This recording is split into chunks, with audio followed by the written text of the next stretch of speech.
ఇలా కట్టాలని ఎప్పుడైనా ఊహించుకున్నారంటారా అబ్బులు గారు? ఊహించుకోవచ్చు. అలా ఉంటారు వారు. నేను బయట కొనుక్కుంటే 4 సెంట్లు 3 సెంట్లు బాగుంటుందండి. అప్పులు ఎక్కడ అంటున్నాడు అండి వరలక్ష్మి. నిజమే.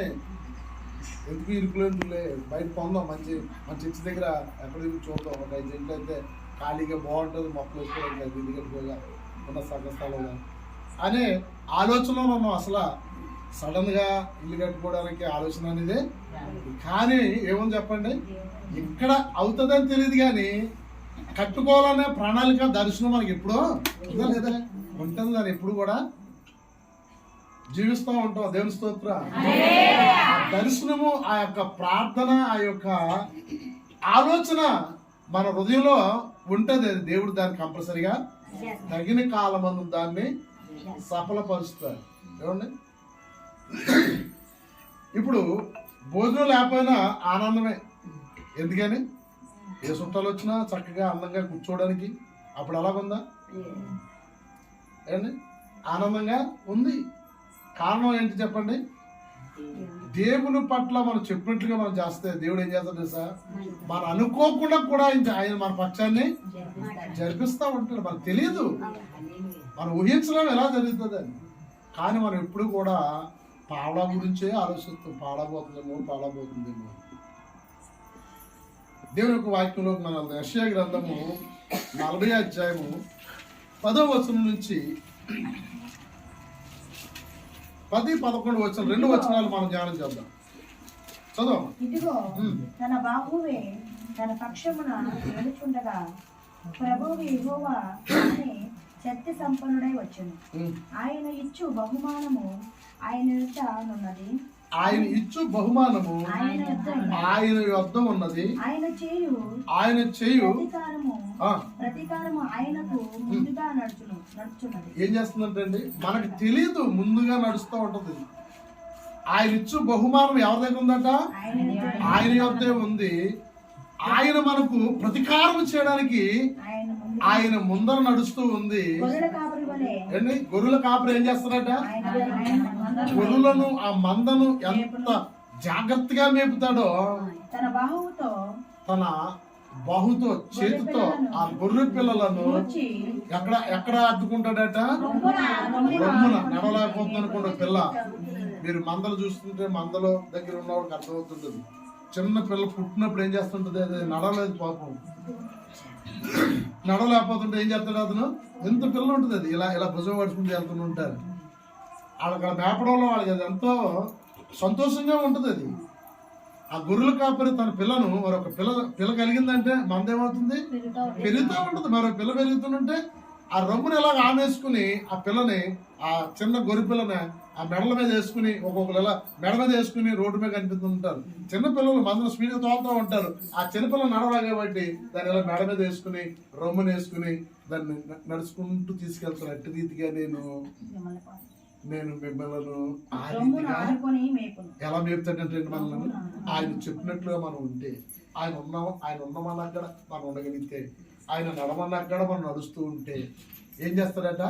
మనలను తన రొమ్మున ఆనుకుని ఉంటాడండి. ఎక్కడో ఉంటున్నప్పుడు ప్రభు నా ప్రార్థన ఆలకిస్తున్నావు లేదా, అసలు నువ్వు ఉన్నావా లేదు, ఎన్ని అనుమానాలు వచ్చేస్తాయో మనకు. ఆయన అంటున్నాడు, నేను నిన్ను ఆనుకుని ఉన్నాను. ఆయన ఆశీర్వాదము, మనకి ఇవ్వబోయే బహుమానము ఆయన ఎదుట నడుస్తూ ఉందట. ఆయన ఎదుట నడుస్తూ ఉందట. దేవుని స్తోత్రం. ఆదికాండము 48:15 వచనం సార్ చూస్తే మన పితృల గురించి కనపడుతుంది. ఆదికాండము 48:15 వచనం. అతడు యోసేపును దీవించి నా పితరుడైన అబ్రహాము ఇస్సాకును ఎవని ఎదుట నడుచుచుండిరో ఆ దేవుడు నేను పుట్టినది మొదలుకొని నేటి వరకు ఎవడును నన్ను పోషించెనో ఆ దేవుడు అనగా సమస్తమైన కీడుల్లో నుండి నన్ను తప్పించిన దూత ఈ పిల్లలను ఆశీర్వదించును గాక. దేవుని స్తోత్రం. తన మనోలను ఎదురు కూర్చోబెట్టుకుని మంచం మీద ఇతడు ఉండి ఏమని ఆశీర్వదిస్తున్నాడంట? అబ్రహాము అతని కాలంలో ఎన్నో కరువులు చూశాడు ఆయన, ఎన్నో కరువులు చూశాడు. భోజనం లేని ప్రజలు ఎంతో మంది ఉన్నారు. అలాంటి కాలంలో అతన్ని పోషించాడట. ఏమండి, ఆయనకి తోడుగా ఉన్న దేవుడు, అతన్ని పోషించిన దేవుడు నా పిల్లలను కూడా ఆశీర్వదించిన అలాంటి సమస్య నుండి, అలాంటి కష్టముల నుండి నా పిల్లలను కూడా అతడు ఆశీర్వదించును. ఈ రోజున ఇక్కడ మనము చేస్తున్న ప్రార్థన ఈ రోజుతో పోతుంది. వీళ్ళ పిల్లలకి కూడా అది ముందుకి అది వెళ్తానే ఉంటది. ఇది చెరగనది తరగని ఆస్తి ప్రార్థన అంటే. దేవుని స్తోత్రం. చెరగదు తరగదు. నువ్వు నీ పిల్లలను ఆ మంచి మనసుతో వారిని ఆస్వాదించాలి. ఎలాగంట దగ్గర చేర్చుకుని ఆ మనల్ని ఆస్వాదిస్తున్నాడు దేవుడు. ఈ రోజు నేను చెప్తున్నాను, ఈ కుటుంబాన్ని దేవుడు కంపల్సరిగా అట్టి రీతిగా దేవుడు తన యొక్క కాగుడ్డ చేర్చుకుని ఏం చేశాడండి? ఆశీర్వదించాడు. మరి ఈ కుటుంబం కరోనాకు గురయ్యింది.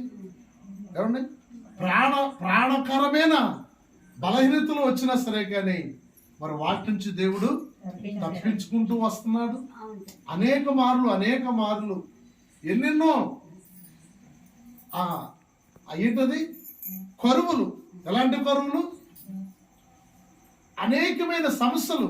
ఇవన్నీ కూడా దేవుడు ఏమంటుంది తెలుసా? నేను తప్పించి నడిపించాను. అలాంటి దీవెనలు నా పిల్లలకు కలుగును గాక అని దేవుడికి అప్పచెప్తున్నాడండి తన పిల్లల్ని. దేవుని స్తోత్రం. అంత అద్భుతం చూడండి, అంత ఆశ్చర్యం చూడు. మరొక వచ్చిన కింద చూద్దాం. నా పేరును అబ్రహాము ఇస్సాకులను నా పితరుల పేరును వారికి పెట్టబడును గాక. ఎలాగంటండి? నా పేరు అబ్రహాము ఇస్సాకు అని నా పితరుల పేరును. ఇప్పుడు మన కుటుంబాల్లో మీ పేరు ఏం పేరు? మీ తాత పేరు ఎట్లా? నీ పేరు అంటారు. ఎక్కడి నుంచి వచ్చినా ఉన్నది? ఇది బైబిల్ నుంచి వచ్చింది. ఎలా పెట్టారట? అబ్రహాం తాత పేరు మరలా మనవడి పేరు మరలా అబ్రహామే. కొడుకు ఏం చేస్తారట? తండ్రి పేరు ఎట్టుకుంటాడు. నా పేరు, నా పితరుల పేరు, ఈ కుటుంబంలో వాళ్ళ పేర్లు నిలబడును కాక. అద్భుతమైన వాగ్దానం చూడండి. ఏం నిలబడాలండి కుటుంబంలో? చెప్పండి, ఏమి నిలబడాలి? ఎక్కడ నుండి? తాతల నుంచి, మనవల నుంచి, ముదుమనవల నుంచి ఏంటి వాళ్ళ పేర్లు అనగా కుటుంబంలో వంశం యొక్క శాఖను నిలుసును కాక అని దీవిస్తున్నాడు. ఎంత ఆశ్చర్యం చూడండి. దేవుని స్తోత్రం. ఇలాంటి తల్లిదండ్రులు కుటుంబంలో ఉండడానికి ఎంతో ఆశ్చర్యం. ఇలాంటి తల్లిదండ్రులు ప్రార్థన చేసి వెళ్ళిపోతే అదే గొప్ప ఆస్తి సమకూర్చినట్లు ఆ కుటుంబానికి. నువ్వు ఏమిస్తే నీ పిల్లలు తృప్తి చెందుతారండి. నువ్వు ఏమివ్వగలిగితే నీ పిల్లలను పోషించగలుగుతారు. నువ్వు ఏమిస్తే వారు సంతోషం వస్తుంది. కొన్ని దినాలు ప్రార్థన చేసి వారి జీవితం మార్చబడుతుంది, వారి బ్రతుకు మార్చబడుతుంది, వారి పిల్లలు సుఖంగా ఉంటారు. దేవుని స్తోత్రం. ఈ భక్తుడు చెప్తున్నాడు, మా పితరుల పేర్లు, నా పేరు నా మనవలకి, నా ముదుమనవలకి, అలా నా కుటుంబంలో నా పితరుల పేర్లు నిలిచి ఉండాలి అని ఆశీర్వదిస్తున్నాడు. ఎలాంటి ఆశీర్వాదం? చెరగని తరగని ఆశీర్వాదం. వారి పిల్లలు చూడాలి. పిల్లలను మనం చూడగలగాలి. ఏం చూడాలండి? పిల్లలని అంటాడు ఆయన. నీతిమంతులు 7 తరముల వరకు చూడగలుగుతారట. దేవుని స్తోత్రం. మనం ఇవ్వగలుగుతాం అట వారికి. అందుకని ఆయన చెప్తా ఉన్నాడు, నా వంశము అభివృద్ధి అవును గాక. దేవుని స్తోత్రం. కింద వచనం కూడా చదివి. అసలు అప్పుడు చాలా తక్కువ సంఖ్యలో ఉన్నారు ఇశ్రాయేలీయులు. అప్పటికి తక్కువ సంఖ్యలో ఉన్నారు. కానీ ఆయన దీవెన చూడండి, ఆయన దీవించే విధానం చూడండి. భూమి మీద వారు విస్తరించును గాక. ఈ మాట ఈ రోజుకి కూడా అది సాగుతూనే ఉంది. విస్తరిస్తానే ఉన్నారు తన యొక్క పిల్లలు. నీవు నేను కూడా ఆయన పిల్లలమే. ఆయన ఆ రోజు దీవించిన దీవినే ఈ రోజుకి కూడా యేసుక్రీస్తు ద్వారాగా మనలను మనకి మన పిల్లలకి ఆ ఆశీర్వాద వచనము మన ఎంటాడుతూ ఉంది. దేవుని స్తోత్ర. మరొక వచనం చూద్దాం. కీర్తన గ్రంథము 28 అధ్యాయం 9వ వచనం. 28 9వ వచనం.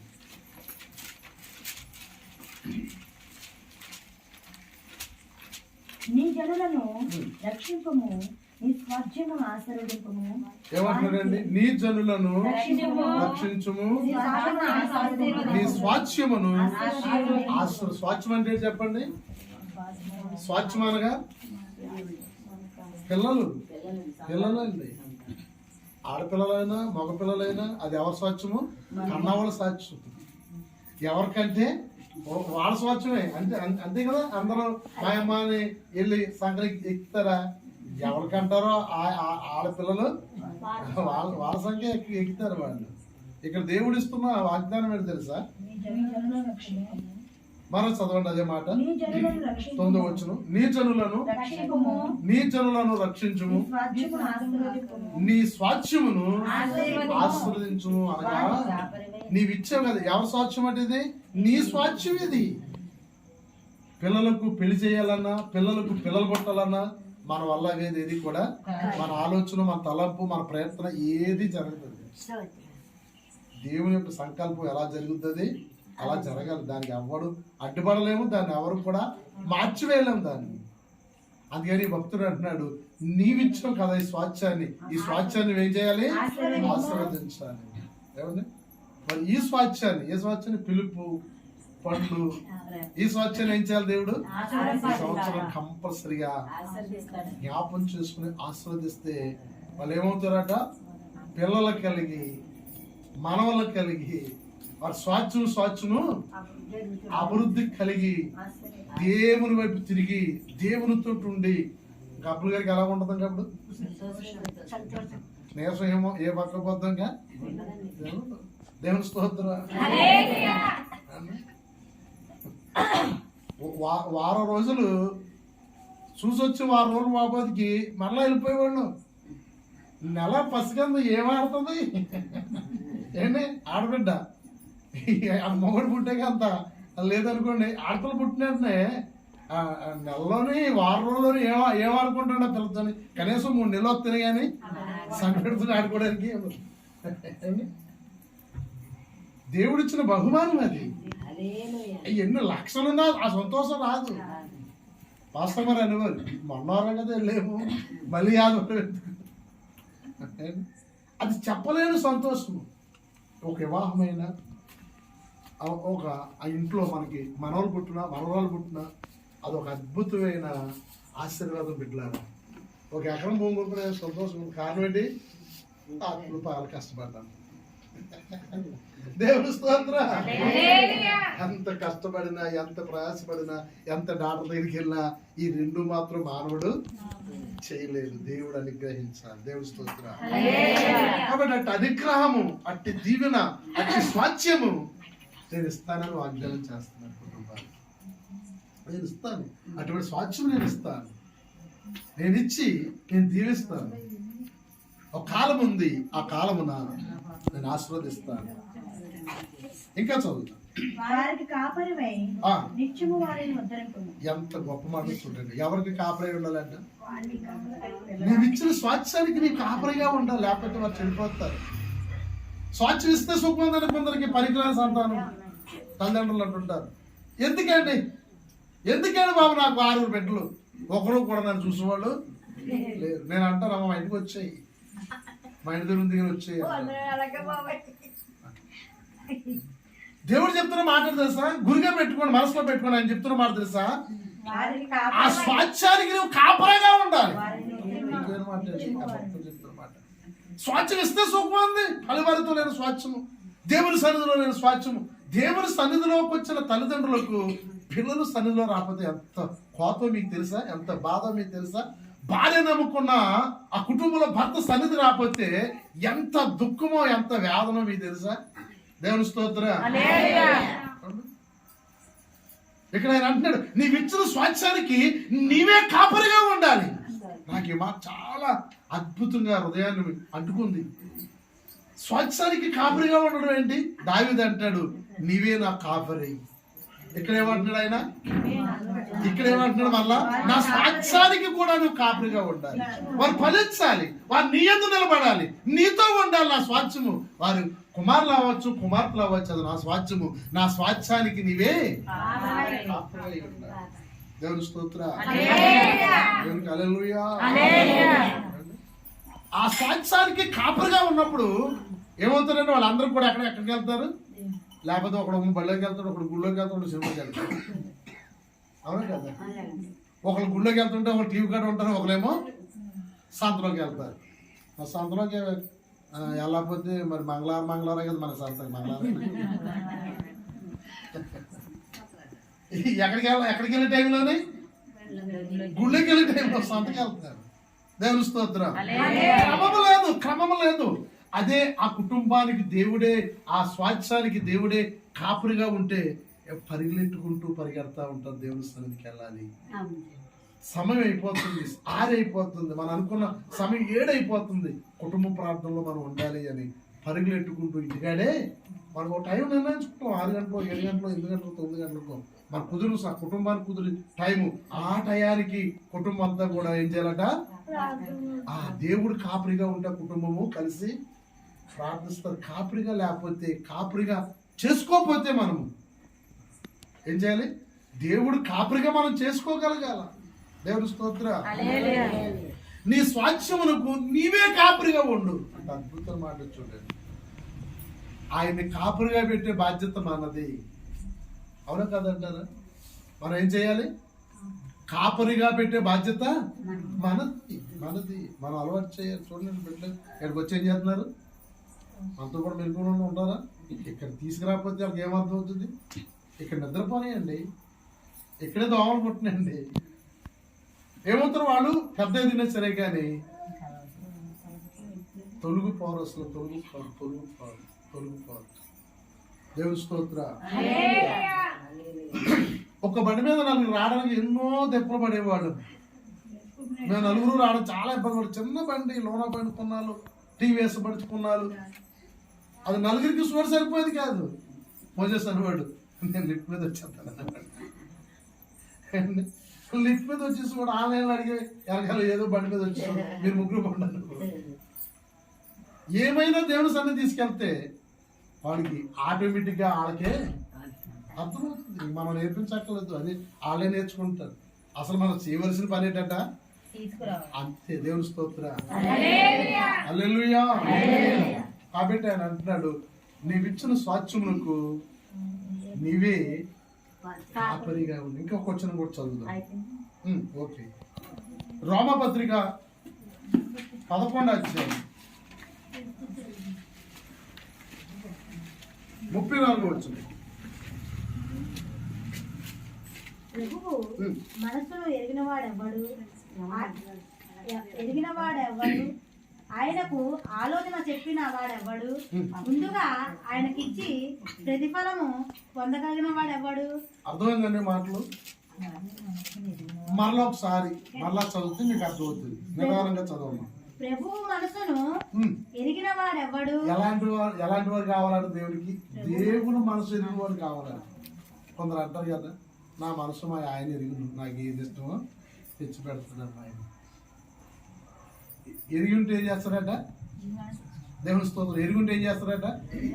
నాకు ఇప్పుడు మాటలు వచ్చాను. దేవుడు అంత అద్భుతం మాట అండి. మధ్యాహ్నం నేను ఏ వాక్యం చెప్పాలని ఖాళీగా ఉన్న సమయం అంతా ఇదే పన్నాను. బైబిల్ చదువుకుంటూ దీనికి సంబంధించినంత కూడా చూస్తూ నేర్చుకుంటూ రాసుకుంటూ కూర్చుంటాను ఖాళీ ఉన్నప్పుడల్లా. ఈ మాట చదువుతుంటే మధ్యాహ్నం ఎంతో సంతోషం వేసింది.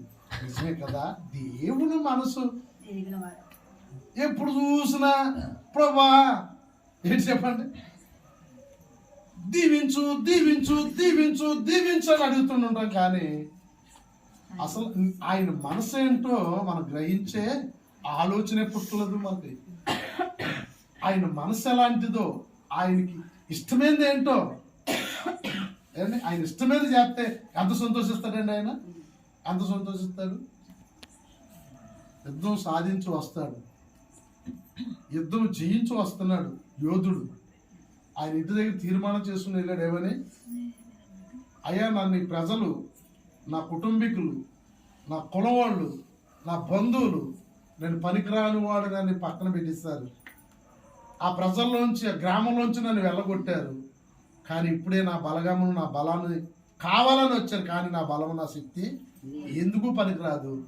నీవు నాతో ఉన్నట్లయితే, నన్ను సీజరించుకున్న ఈ మనుషులకు నన్ను నాయకుడిగా నువ్వు చేయవాలి అనుకుంటే నేను వెళ్తున్నాను. నా ఇంటిలో నుండి ఏదైతే వస్తుందో దాన్ని నీకు అర్పణగా అర్పిస్తాను అంటాడు. దేవుని స్తోత్రం. అనుకుని వెళ్ళిపోతాడు.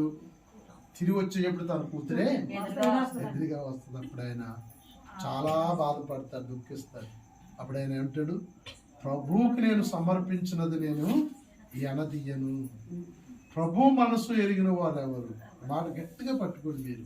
ఆయన మనసును ఎరిగి, ఆయన మనసుకి ఇష్టమైనది చేసి, ఆయన సంతోషపరిచే వారిగా మనం ఉంటే మనకి ఏది కావాలో మనం అడగక్కర్లేదు. ఆయన జేబులో తీసుకుని ఖర్చు పెట్టుకున్నట్లే. దేవుని స్తోత్రం. లేకపోతే ఎలా ఉంటుంది చెప్పండి? ఎలా ఉంటుంది? అడగాలి. నాకు పని వచ్చింది రూపాయవు, నాకు అవసరం వచ్చింది 100, నాకు పని వచ్చింది 10,000. ఎప్పుడు ఈ ప్రార్థనే మనకి దేవుని స్తోత్రం. అడగక్కర్లేదు. ఆయనే మనకి పంపించేస్తాడండి, ఇంటికి పంపించేస్తాడు. పంపించగలిగితేనే మనం ఇలాంటి కార్యాలు జరగవు. లేకపోతే అక్కడే ఉండిపోతాం మనం. దేవుని స్తోత్రం. పౌలు అంటున్నాడు, ప్రభు మనసు ఎరిగిన వాడు ఎవరు? కింద వచ్చిన చూద్దాం. ఆయనకు ఆలోచన చెప్పిన వాడు ఎవడు? ఆయనకి ఎవరైనా ఆలోచన చెప్పేవాడు ఎవడైనా ఉన్నాడా? నువ్వు చెప్పాలి. దేవుని స్తోత్రం. ప్రభువా, రాత్రి 7 గంటలకు నేను వాకరించి ప్రార్థన చేస్తాను ప్రభువా, నువ్వు నా మీదకి రావాలి. ఆయనకి ఆలోచన చెప్పాలి. 7 గంటలకు నేను ప్రార్థనలో ఉంటాను, నేను 9 గంటల ప్రార్థనలో ఉంటాను, అయ్యా నేను 12 గంటలకు ప్రార్థనలో ఉంటాను. ఆయన ఆలోచన చెప్పాలట. నువ్వు ఎక్కడికి వెళ్ళడం కుదరదు, నాతోనే నువ్వు ఉండాలి. దేవుని స్తోత్ర. ఇదిగో ప్రభా, నేను ఎలా చేయాలనుకుంటున్నాను దేవుని పని కొరకు, ఇదిగో నేను ఇలాగా నేను ఇవ్వాలనుకుంటున్నాను, నేను ఇదిగో ఇది ఇలా చేయాలనుకుంటున్నాను. ఆయనకి ఆలోచన చెప్పేవాళ్ళు ఎవరైనా ఉన్నారా? దేవుని స్తోత్ర. ఏమండి, ఆయనకి ఆలోచన చెప్పేవారు కానీ, ఆయన మనసుకు తెలుసుకున్న వాళ్ళు కానీ ఎవరు ఉండలేదట. ఎవరైనా ఉన్నవారు ఏమవుతారట? వాళ్ళు దిగిపోతున్నారట. దేవుని స్తోత్ర. యేసు ప్రభువుడు అంటాడు, ఏడు ప్రభు 38 సంవత్సరాలు పెట్టి నేను పడతాననుకుంటాను, ఎవడో వచ్చి పడుతున్నాను, లేచిపోతున్నాను, స్వస్థ పొందేస్తున్నాను. దేవుని స్తోత్ర. నేనే ముందడిపోదాలనుకుంటున్నాను, కానీ నన్ను ఎవడో కూడా లోపలికి తీసుకెళ్ళి కూడా ఎవడో లేక, ఎవడో ఒకడు వచ్చి పడుతున్నాడు, బాగుపడిపోయి అంటే పడడము, బాగుపడము ఉంది. లేకపోతే ఆడెక్కడ 38 సంవత్సరాలు అక్కడ కూర్చుంటాడు. ముందుగా ఆ దేవదూతలు వస్తున్నాయి కోనేటిలోకి.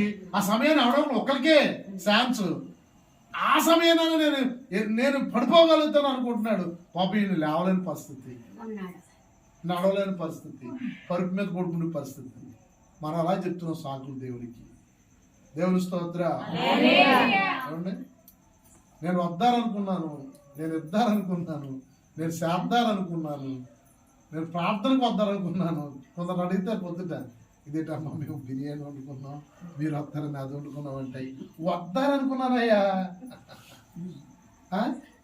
నేను ఇంట్లో ప్రార్థన చేసుకున్నాను. ఇదోటి మళ్ళీ దేవుని స్తోత్రం. ఏంటంట మాకు కూడా చెప్తారు అంటే, నేను ప్రార్థన చేసుకోలేనండి, మీరు ప్రార్థన చేసుకుంటారు.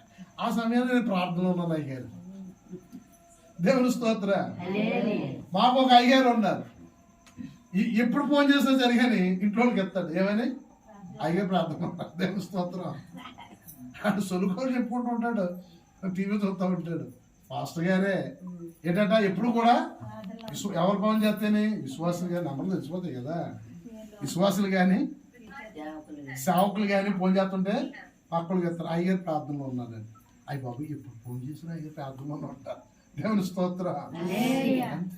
అంతే.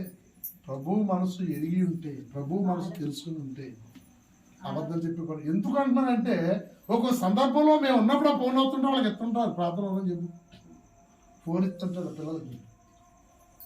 ఇదా ఈయన జీవితం. మరి ఒక్కో సమయంలో మేము కూడా చేస్తున్నాం. అప్పుడు పరిస్థితి సర్లే అమ్మ ప్రార్థనలు వేసిన తర్వాత ఒకసారి ఫోన్ చేయమని నాన్నగారిని ఒక గంట పోయి 2 గంటలు పోయి ఎక్కను చేస్తాను. అలాంటి మోసపు పనులు దేవుడికి ఇష్టం ఉండదు. నువ్వు ఎంత ప్రార్థన చేస్తావో, నువ్వు ఎంత విశ్వాసం ఉంటావు, ప్రభు మనసుకి ఎదిగినట్లుగానే ఉండాలి, ప్రభు మనసు తెలుసుకున్నట్లుగానే ఉండాలి, ప్రభు మనసు తెలుసుకున్న కార్యాన్ని చేయాలి. ఇంకేం చెప్తా చూద్దాం. ముందుగా ఆయనకిచ్చి ప్రతిఫలమును పొందగలిగిన వాడు ఎవడు? ఎప్పుడట ముందుగా ఆయనకి దేవుడు ఇస్తే ₹1,00,000 ఉద్యోగం ఇస్తే ప్రతిఫలమును 10,000 ఇస్తాం, అవునా కదా? ప్రభా నువ్వు ₹1,00,000 ఉద్యోగం ఇస్తావు, ఈ రోజు నుంచి 10,000 ఇస్తాను ఎవరన్నా ఇచ్చిన వాళ్ళు ఉంటారు. అలాగే అక్కడ అదే చెప్తున్నాడు, ముందుగా దేవునికి ఇచ్చి ప్రతిఫలమును పొందగలిగిన వాడు. ప్రతిఫలం పొందగలిగిన వాడు ఎవడైనా ఉన్నాడా? దేవుని స్తోత్ర. ముందుగా దేవునికి ఇచ్చి ప్రతిఫలం పొందగలిగిన వాడు ఎవడైనా ఉన్నాడా? చాలా తక్కువ మంది ఉంటారు. దేవుని కార్యం కొరకు, దేవుని పని కొరకు, దేవుని సేవ కొరకు ముందుగా ఇస్తారు. ఆ ప్రతిఫలాన్ని వారు పొందుకుంటారు. ఇక్కడ అంటున్నాడు ఆయన, వచ్చిన తర్వాత దేవుడు ఇచ్చిన తర్వాత దేవుడు ఇచ్చిన దాంట్లో మనం ఇచ్చేవారువే, కానీ ముందుగా ఇచ్చేవారు మనం ఎవరు కూడా ఉండలేమంటారు. ముందుగా ఇవ్వగలగాలి, దేవునికి స్తోత్రం కలుగుగాలి. అటు రీతిగా దేవుని మనసు ఎరిగిన వారిగా, దేవుని హృదయం తెలుసున్న వారిగా మనం ఉంటే దేవుడు ఎంతో సంతోషిస్తాడు. ప్రేమ బిడ్డలారా, అని ఎక్కువగా మిమ్మల్ని ఉంచడానికి ఇష్టపడతాడు. దేవుడి కొద్ది మాటలు దీవించునుగా. మోకరించు, చిన్న ప్రార్థన చేస్తాం.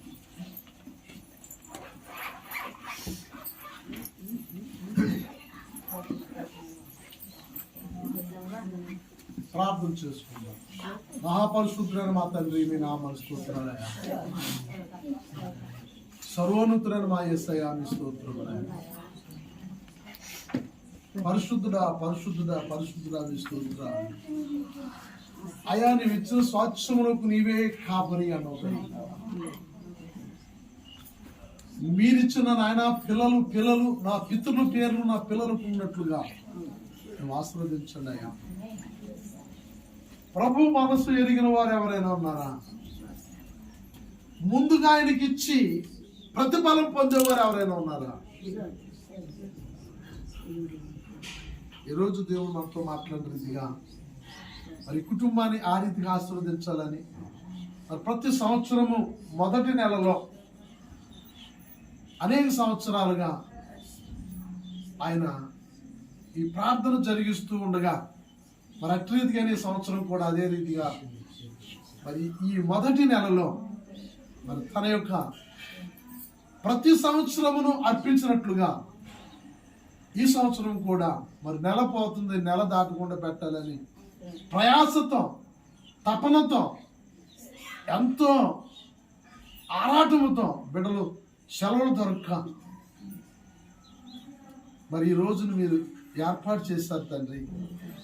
మీరిచ్చిన కృపను బట్టి, మీరిచ్చిన ఆదరణను బట్టి,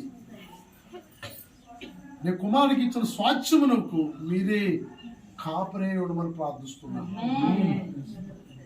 అలాగనే ప్రభు ఇక్కడ ఉన్న బిడ్డలందరినీ మీ చేతులకు అప్పచెప్తున్నాను. వారి కుటుంబంలో ఉన్న ప్రతి అవసరంతో తీర్చండి. ఇక్కడ కూడి వచ్చిన ప్రతి ఒక్కరిని నాతో సహా తండ్రి మీరు ఆశీర్వదించమని ప్రార్థిస్తున్నాను. మేలు చేయండి. ఇటు ప్రార్థన, ఇటు ఆరాధన ప్రతి కుటుంబంలోనూ జరగడానికి, ప్రతి ఒక్క కుటుంబంలోనూ దాన్ని జరిగించడానికి మీ బిడ్డలతో మాట్లాడండి. ప్రతి కుటుంబమును తండ్రి ఒక దీవెనకరంగాను దీపస్తంభముగాను నిలవబెట్టమని ప్రార్థిస్తున్నాను. మీరు మేలు చేయమని, బిడ్డలు ఇచ్చిన పలహారం తీసుకుంటున్న బిడ్డలకు ఆరోగ్య బలం శక్తి ఇచ్చి